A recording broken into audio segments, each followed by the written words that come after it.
días, hermanos, de nuevo. Dios los bendiga a todos. Gusto tenerlos aquí, de verlos.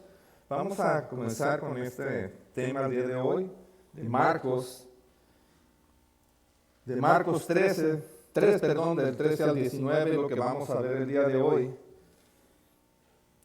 Y quisiéramos empezar preguntándole precisamente si ustedes comenzaran una empresa, realmente, ¿usted qué es lo que primero que haría? Creo que nosotros tendríamos que buscar realmente contratar un equipo, ¿verdad?, de trabajo, contratar gente para que nosotros podamos llevar a cabo este trabajo, este proyecto, ¿verdad?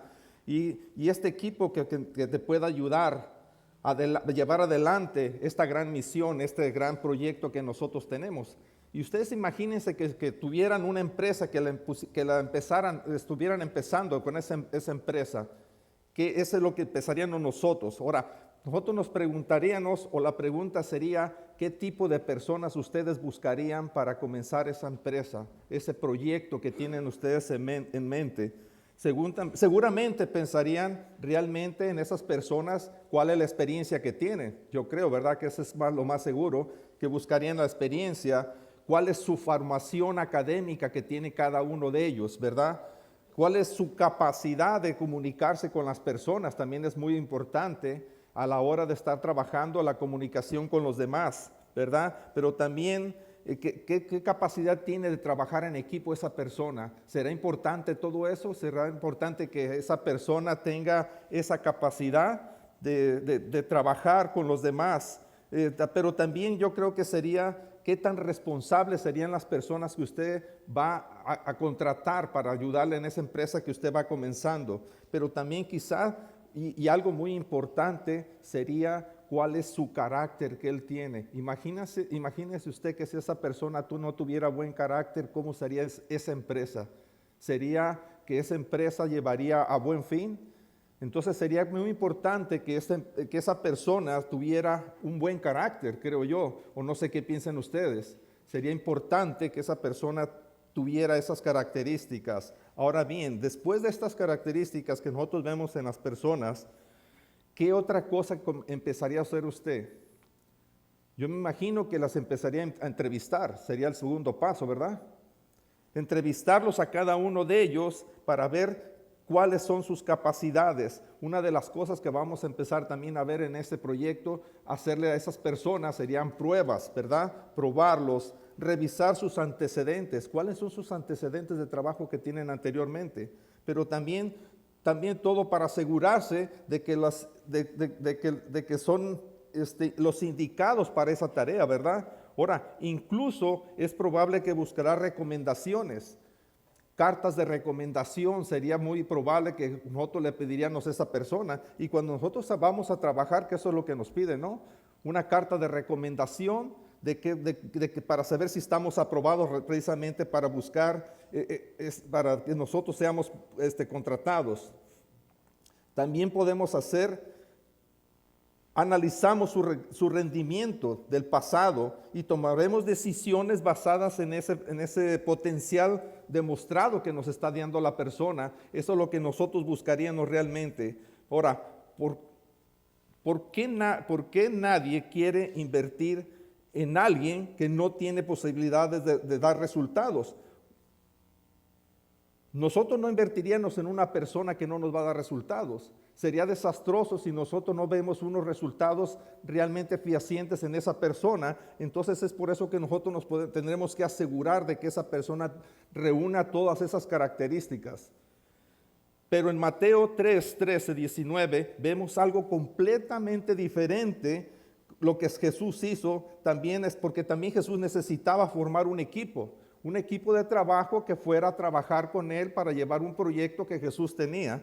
Y vamos a leer precisamente en Mateo, si lo tenemos, en Marcos 3, 13 del 19, que dice, si lo tenemos en la pantalla, y dice: después subió al monte y llamó así a los que él quiso y vinieron a él. Jesús ahí, si nosotros estamos viendo, él no está pidiendo ni una carta de recomendación, no está pidiendo absolutamente nada, dice que solamente los llamó. Y en el 14 dice: y estableció a 12, o sea, eligió a 12, también lo podemos decir, para que estuviesen con él y para enviarlos a predicar. Y en el 15 dice, y que tuviesen autoridad para sanar enfermedades y para echar afuera demonios. Y en el 16 nos dice cuál fue la lista que él escogió, y dice que fue a Simón, a quien puso por sobrenombre Pedro, y a Jacobo, hijo de Zebedeo, y a Juan, hermano de Jacobo, a quienes apellidó Boanerges, esto es, hijos del trueno.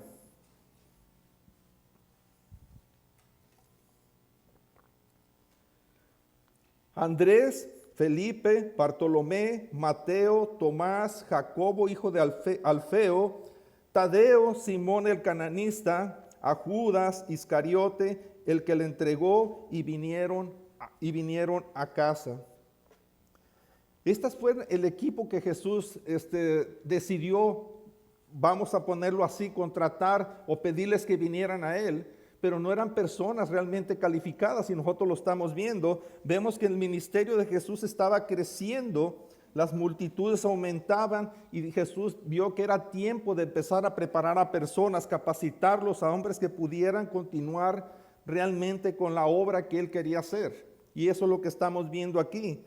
Era un momento crucial realmente que Jesús estaba viendo, ¿verdad? Pero qué sorprendente la forma que Jesús eligió. Fue una forma muy diferente a como nosotros podemos acostumbrados, ¿verdad? Para contratar a unas personas o para elegir a personas que nosotros, si tuviéramos una empresa.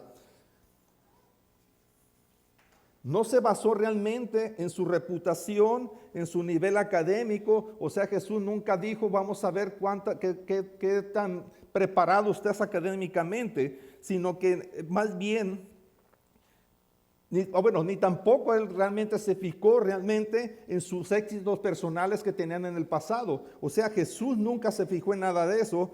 No buscó tampoco a los mejores a los ojos del mundo. Nunca anduvo preguntando sobre ellos. Y tampoco él escogió según su voluntad, más bien él los escogió según su voluntad y también a su misericordia. Y lo más sorprendente y hermoso de todo esto es que no solo llamó, sino que los transformó. Es decir, no buscó personas preparadas para que ellos dieran testimonio, más bien no buscó personas preparadas, más bien para que ellos dieran testimonio de lo que Jesús podía hacer sobre ellos, ¿verdad? De los que Jesús había hecho con ellos y de cómo los había transformado. Esa fue la razón por la que Jesús no escogió a gente preparada, ni tampoco pidió referencias sobre ellos para que ellos dieran después un testimonio de lo que Jesús había hecho sobre ellos. No eran hombres perfectos tampoco, ni mucho menos preparados, pero tenían una cosa muy en común. Cuando Jesús los llamó, más bien lo que hicieron es responder al instante al llamado que Jesús les hizo. Inmediatamente ellos, sin poner excusa alguna, ellos acudieron a su llamado y dispuestos a seguirlo y dispuestos a sujetarse realmente a la voluntad que Jesús tenía.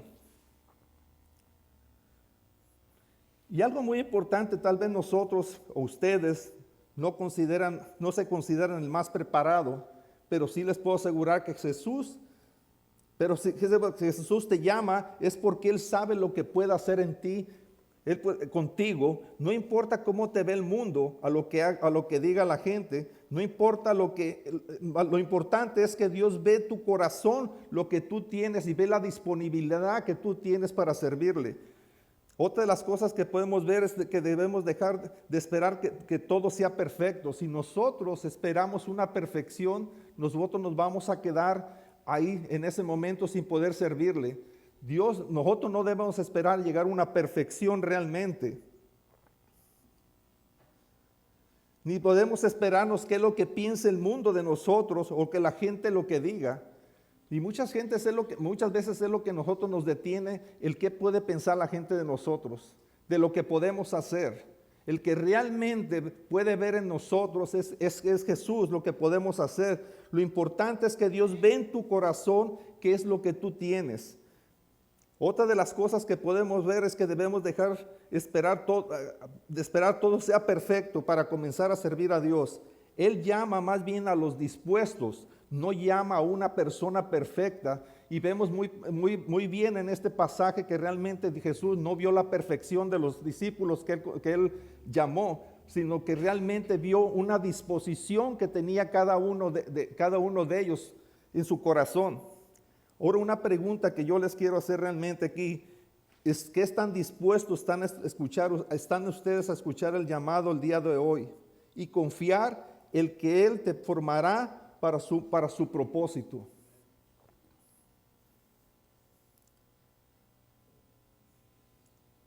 Hoy vamos a reflexionar en 4 verdades claves sobre el llamado de Dios y cómo podemos aplicar esto realmente a nuestra vida.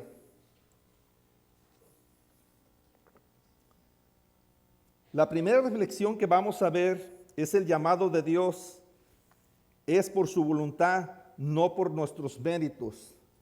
Realmente Dios te llama porque tiene una voluntad, y eso es porque a Él le place hacerlo sobre ti. Realmente no lo hace por méritos propios. Si nosotros fuera por nuestros propios méritos, realmente nosotros no pudiéramos hacer nada. Solamente es por la voluntad de Dios. Y por eso vamos a ver en el versículo 13, dice: y llamó, veamos aquí cómo dice que tenemos: y llamó así a los que Él quiso, a los que por su voluntad quiso llamar. Jesús realmente nunca preguntó a los líderes religiosos quiénes eran los mejores. Bien podía haberlo hecho Jesús, ¿no? Si eran las personas más preparadas, los que les pudieran dar los mejores créditos de cada persona, sino que Jesús nunca preguntó nada sobre ellos, ni escogió a los más influyentes tampoco. ¿Quiénes eran los más influyentes en aquel entonces? Los escribas, los fariseos, y sin embargo Él nunca los procuró para ello, nunca escogió a esas personas más influyentes. Más bien llamó a los que Él quiso, a los que por su voluntad quiso hacerlo.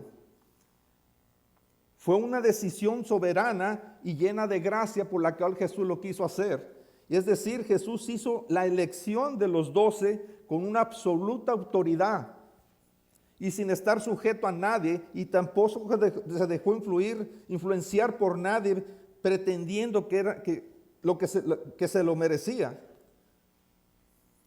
La elección divina no depende de tus títulos, ni de tu pasado, ni siquiera de tu reputación. Dios puede escoger a hombres comunes y corrientes, así como a ti, como a mí, para llevar a cabo una obra. Cualquiera de nosotros, sin importar cuáles son nuestros defectos y cuáles son nuestras debilidades. Dios no se va a fijar realmente eso. Realmente Dios se va a fijar qué tan dispuesto estás tú para ayudarles en su obra. Todo depende exclusivamente del corazón de Dios y de su plan eterno que Él tiene para cada uno de nosotros. Él no va a buscar una persona que sea perfecta, como vimos en el pasaje que buscaba personas imperfectas. Más bien buscaba personas imperfectas para Él perfeccionar y que los demás vieran cuál era la transformación que había hecho en ellos, cuál es la obra que Él hizo en ellos, y para que ellos también pudieran hacer una obra en los demás.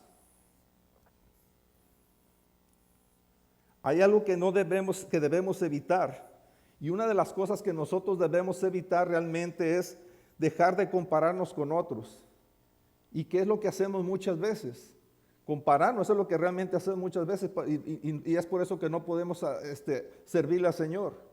Nosotros nos comparamos al pensar que una persona está más preparada que nosotros, que esta persona lo puede hacer y que yo no lo puedo hacer. Si tú estás dispuesto a servirle al Señor, tú lo vas a poder hacer. Él va a ver en ti, en tu corazón, cuál es el propósito que tiene para ti. Permite que Él lo haga. Dios tiene un llamado distinto y definido para cada uno de nosotros, y eso es lo que realmente nosotros debemos de pensar. Si Dios te ha llamado, es porque Él ve algo en ti que va a hacer contigo. Y eso es lo que tenemos nosotros tener presentes. Ahora, otra de las cosas que debemos evitar, no esperar estar listos o estar preparados o ser perfectos tampoco. Porque esa es otra de las cosas que a nosotros nos detiene para servir al Señor, buscar una perfección para poder servirle. Dios llama y luego lo que hace es una transformación, es lo que Dios hace en cada persona. Recuerda que el llamado no depende de lo que tú pienses, lo que los demás piensen, otros piensen de ti.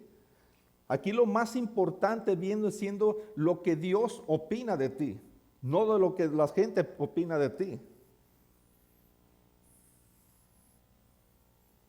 Y realmente nosotros lo que debemos de pensar que siempre debe pesar más lo que Dios piensa de cada uno de nosotros. Y otra muy importante que debemos de ver realmente es que debemos confiar que si Él te escogió, también te va a sostener en todo momento, en cada situación que tú te encuentres. Vamos a ver la segunda responsabilidad,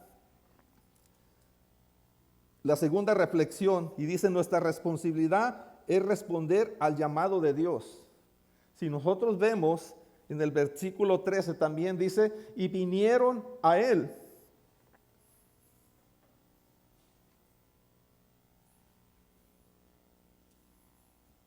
Dice que Jesús llamó, pero ellos tomaron la decisión de venir. O sea que nadie fue forzado para acudir a su llamado, a Él. Más bien fue obedeciendo a su llamado fue que acudieron a Él. Bajo ninguna condición de ellos fueron, o sea, acudieron a Él bajo ninguna condición. No fueron condicionados. Ellos dejaron todo atrás. Recordemos qué es lo que hicieron. Estaban trabajando algunos de ellos, dice que estaban pescando, estaban en sus barcas, unos estaban con sus familias y dice que dejaron todo atrás. Ellos nunca esperaron realmente a condicionarle a Jesús para seguirlo, sino que al instante acudieron a su llamado. Dejaron trabajos, dejaron comodidades que pudieran tener. Y realmente estaban muy cómodos ellos en su trabajo. Después de su jornada ellos podían ir a casa y ponerse a descansar. ¿Qué es lo que vemos nosotros aquí también ahorita aquí en la iglesia? Nosotros pudiéramos vernos quedados realmente en casa muy cómodos y no venir al llamado de venir aquí a la iglesia. Es de la misma manera que Dios te llama. Y es igual al servicio en el Señor. Si Dios te llama, ¿qué es lo que tenemos que hacer? Ir al instante, dejar nuestra comodidad. Otra de las cosas que podemos ver dice que nadie fue forzado. Ellos respondieron con obediencia y disponibilidad. Y eso es lo que nosotros necesitamos tener solamente en el llamado. Dios nunca obliga a nadie. Eso es la otra cosa que nosotros debemos de ver. Nunca nos va a obligar a seguirlo, pero sí espera una respuesta de fe. ¿Cuál es tu fe que tienes tú para poderle servirle al Señor?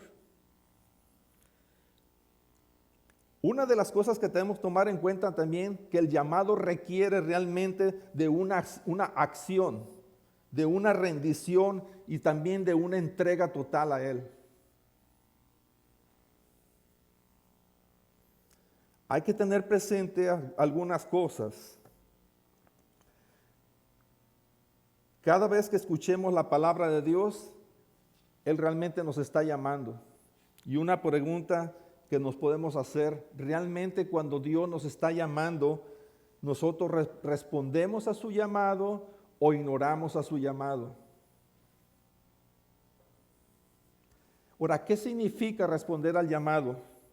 Responder al llamado significa dejar algo atrás. O muchas veces dejar varias cosas atrás que nosotros podemos tener. Y como dijimos en delante, una de las cosas es la comodidad. ¿Podemos estar cómodos en casa ahorita? ¿Podemos servirle al Señor o podemos elegir no servirle y estar cómodamente sin hacer nada realmente? Otra de las cosas que tenemos que hacer es el pecado. Dejar atrás el pecado es otra de las cosas que nosotros podemos hacer. O también la autosuficiencia. Y realmente cuando hablamos de la autosuficiencia debemos enseñarnos a depender más de Dios y menos de nosotros. Ahora, Dios no usa a los que más saben, también eso tenemos que tener presente, sino que a los que más responden con su corazón dispuesto, esos a los que Dios acude más. Sí, hay personas que tienen muchos conocimientos, pero no tienen un corazón dispuesto. Y realmente así pasa. Hay personas que tienen el llamado, tienen mucha preparación, pero al momento del llamado no acuden a Él, más bien ignoran al llamado de Dios. Otra de las cosas que puedes ver, no preguntes, no postergues tu respuesta. Porque muchas veces mucha gente, ¿qué es lo que hace? Tienen el llamado, como lo acabamos de decir, pero ¿qué es lo que hacen? No lo responden luego. ¿Y qué es lo que pasa? Mientras el tiempo pasa y él no acude al llamado, ¿qué es lo que está haciendo? Está en desobediencia. Porque el llamado de Dios es para obedecerlo al instante, es estar dispuesto a obedecerlo, no esperar para después. Mientras la espera está ahí, nosotros estamos en desobediencia. En Mateo 4:20 dice que cuando Jesús le llamó a Simón Pedro y su hermano Andrés, y del versículo 22 dice que Jacobo, hijo de Zebedeo, y Juan sus hermanos, ellos dejaron todo al instante y acudieron a su llamado. Y esa es de la manera que nosotros tenemos que hacer cuando nosotros tenemos ese llamado. Como vimos que en la palabra dice que cada que escuchamos nosotros su palabra es un llamado que Dios nos hace. Pero también hay otra cosa, ¿cuántas necesidades tenemos aquí en la iglesia? Necesidades como un ejemplo que vamos a poner. En días pasados, en semanas pasadas, estaban esperando que se ocuparan personas que acudieran al cuidado de niños. Ese es un llamado. ¿Quién está dispuesto a hacerlo? Hay otras necesidades que podemos ver en la iglesia que nosotros podemos decir que es lo que nosotros podemos ayudar. ¿Qué tan dispuestos nosotros estamos a servir al Señor? Esa es parte del llamado que Dios nos hace. Otra de las reflexiones que vamos a ver, ¿cuál es el propósito de Dios? ¿Cuál es el propósito en Dios de llamarlos? El propósito del llamado dice en el versículo 14, dice que estableció a 12 para que estuvieran con Él y para enviarlos a predicar. Jesús llamó con un propósito muy claro, dice que para estar con Él. Los apóstoles estaban con Él en todo momento, nunca lo dejaron, nunca dijeron vamos a seguirte en este momento, pero ahora nos vamos a casa, sino que día y noche estaban con Él. O sea, más bien ellos tenían una relación permanente con Dios, eso es lo que ellos tenían, y era necesario estar con Él para tener una relación. Igual nosotros es lo que tenemos que hacer, tener una relación constante. ¿Cómo nosotros podemos tener una relación constante con Dios? Por medio de la oración. Y es por eso que antes de predicar o servir necesitamos una intimidad con Cristo. Esa es la relación que nosotros tenemos que tener. La predicación o el servicio a Dios que nosotros tenemos que tener una relación. Si no, nosotros no tenemos una buena relación con Dios, realmente no podemos servirle. En el versículo 14 dice que estableció a 12 para que estuvieran con Él.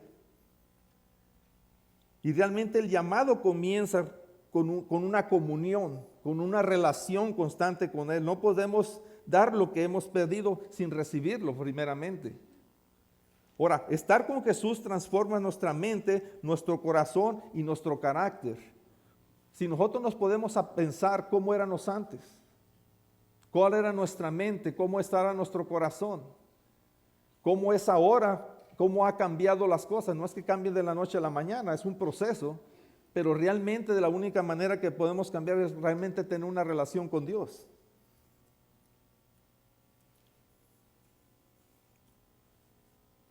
Ahora, para ser enviados a predicar o para tener la misión, no se trata solamente de crecer espiritualmente, sino de compartir lo que Dios hace en nosotros. Nosotros tenemos que dar un testimonio de lo que Dios ha hecho en cada uno de nosotros. El evangelio no es para retenerlo, sino para compartirlo. Jesús precisamente eso es lo que Él quiso elegir a esas personas para que ellos compartieran el evangelio a las demás personas. El llamado tiene una dirección: salir, servir y hablar a los demás sobre el Evangelio, sobre el Evangelio de Dios. ¿Qué es lo que nosotros podemos hacer? Dedicar tiempo diario para estar con Jesús. Esta es su primera asignación. Otra de las cosas, comparte tu fe de manera sencilla con alguien esta semana. Es decir, que podemos hacerlo con un compañero de trabajo, podemos hacerlo con un vecino. Esa es parte del llamado que tenemos de Dios. Recuerda que el llamado no es solo para recibir, sino para dar. Nosotros recibimos el Evangelio, pero nosotros lo damos a los demás. Servir con alegría es otra de las cosas que nosotros tenemos que hacer, sabiendo que Dios te ha confiado una misión eterna. La otra reflexión que vamos a ver: Dios no llama a personas perfectas, sino que transforma a los que Él llama.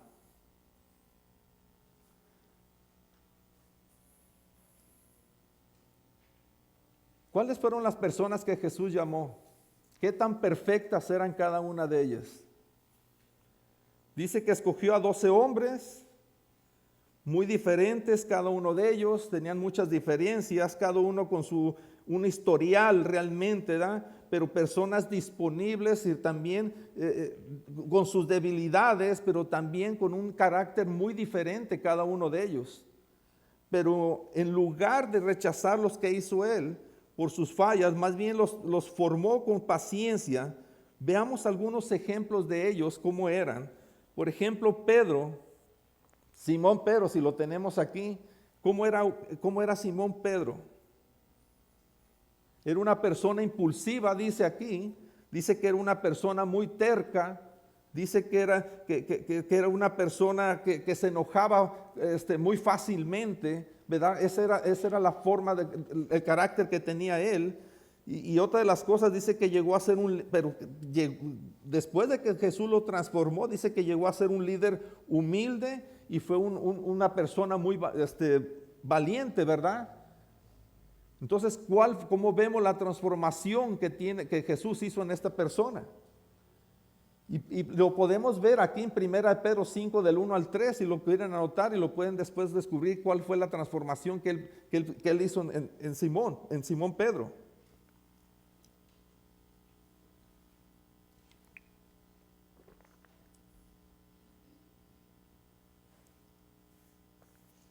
Ahora podemos ver a Jacobo y a Juan, otro de los personajes que tenemos aquí, que les llamó Boanerges, que ya vimos que el significado de esa palabra significa los hijos del trueno. Imagínense, ¿quiénes eran ellos?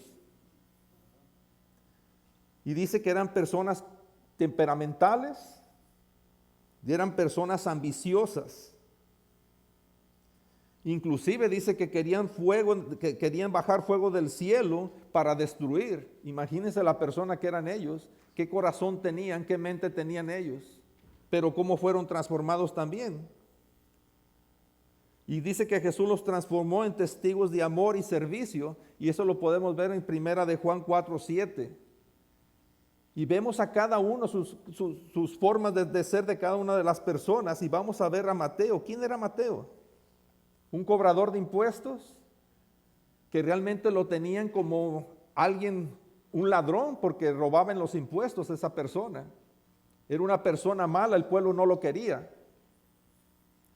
Pero ¿qué hizo con él? Fue transformado. ¿Y qué fue él? Llegó a ser evangelista y el autor del primer evangelio. Imagínense nada más quién llegó a ser. ¿Cómo fue la transformación de cada uno de ellos? El otro que tenemos, Tomás, que era una persona que dudaba de Jesús, que dudaba que Jesús había resucitado. ¿Y qué hizo cuando Jesús le dijo: ven, toca mis hoyos de mis manos para que veas que sí soy yo? Él dudaba de él.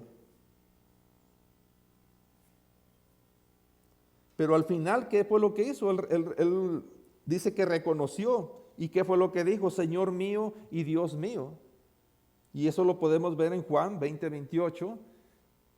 ¿Cuál fue su transformación realmente que él tuvo? Otro que tenemos es Simón el cananista, el que le llamaban el celote. ¿Y realmente quién era él? Él prácticamente era un guerrillero. Era una persona que de armas tomar, que siempre traía una espada y que él actuaba de una mala manera siempre. Fue un hombre violento, dice que de una ideología violenta fue transformado por la paz y el mensaje de amor de Cristo.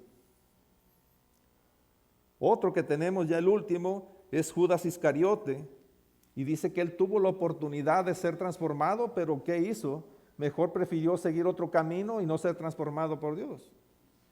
Y vemos características de cada una de estas personas, de quiénes eran, de cómo fueron transformadas, pero también vemos al final de quién no quiso servirle a Dios, de quién no quiso estar dispuesto para servirle. Todos tuvieron una disponibilidad y acudieron a su llamado inmediatamente, pero vemos al último personaje, ¿qué fue lo que hizo? Seguir otro camino, desviarse del camino del llamado de Dios. Y realmente nosotros debemos de pensar que así como los apóstoles, nosotros también tenemos un pasado que puede pesar en nosotros, pero nosotros debemos de pensar realmente que Dios puede hacer grandes cosas en nosotros, puede transformarnos. No necesariamente quiere decir que Dios no ve algo en nosotros, algo puede haber en nosotros que Dios nos puede usar. Dios tiene ese poder para hacerlo y Dios puede transformarnos en cualquier instante así como a ellos. Y por eso sí tenemos un pasado, pero tu pasado no va a determinar tu futuro en Cristo. No de la forma como tú fuiste va a determinar cómo va a ser tu futuro. Lo que fuiste dice que no limita lo que tú puedes hacer, llegar a ser. Si tú dejas que Dios obre en tu vida.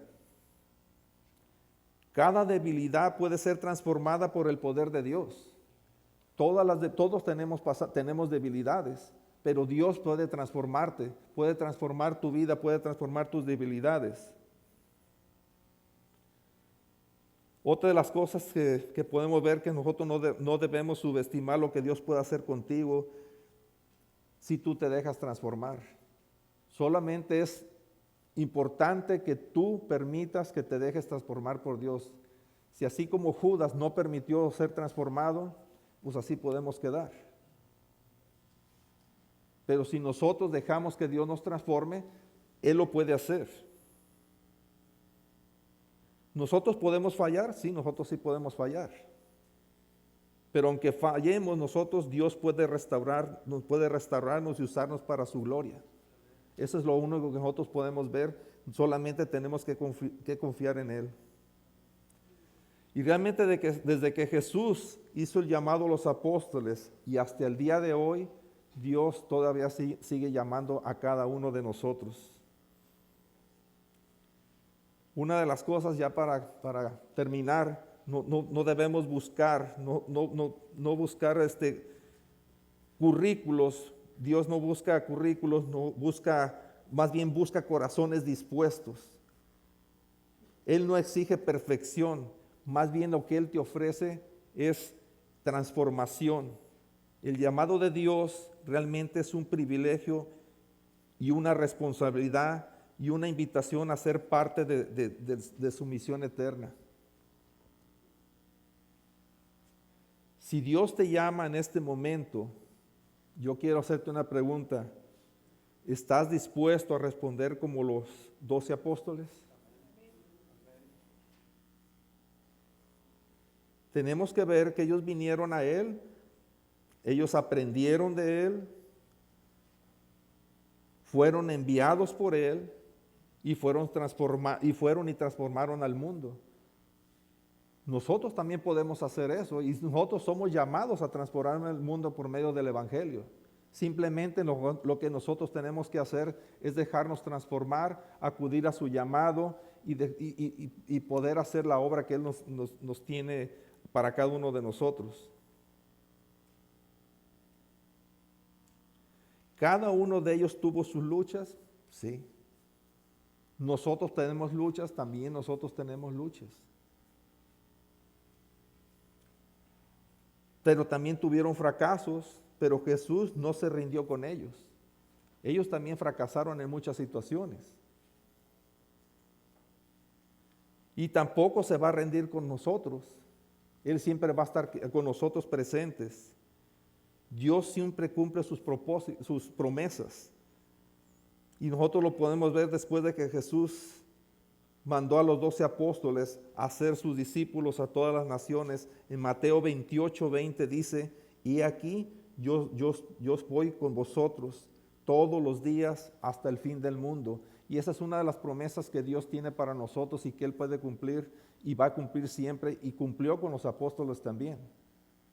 Dice que Él va a estar con nosotros al fin del mundo. Cuando Él hace el llamado, Dios nunca nos va a dejar solos. Siempre va a estar aquí con nosotros. Tú también puedes ser parte de ese llamado. Todo comienza con decir, sí, Señor, aquí estoy. Recordemos exactamente, dice, ¿a quién mandaremos? Dijo Dios, ¿verdad? Heme aquí, envíame a mí. Entonces, en ese caso, responde al llamado, permite que Él te transforme y vive con un propósito eterno. La confianza en Dios es lo que nosotros debemos de tener. La disponibilidad en el corazón es lo que nosotros tenemos que hacer solamente, y Dios va a hacer la obra en cada uno de nosotros. Amén. Vamos a orar para despedirnos y a pedir a los hermanos a ver si pasan para que nos acompañen con la última alabanza.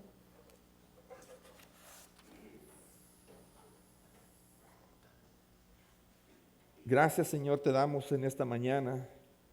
Gracias te damos, Señor, porque tú dispusiste este día, Señor, que nosotros estuviéramos aquí escuchando tu palabra, Señor.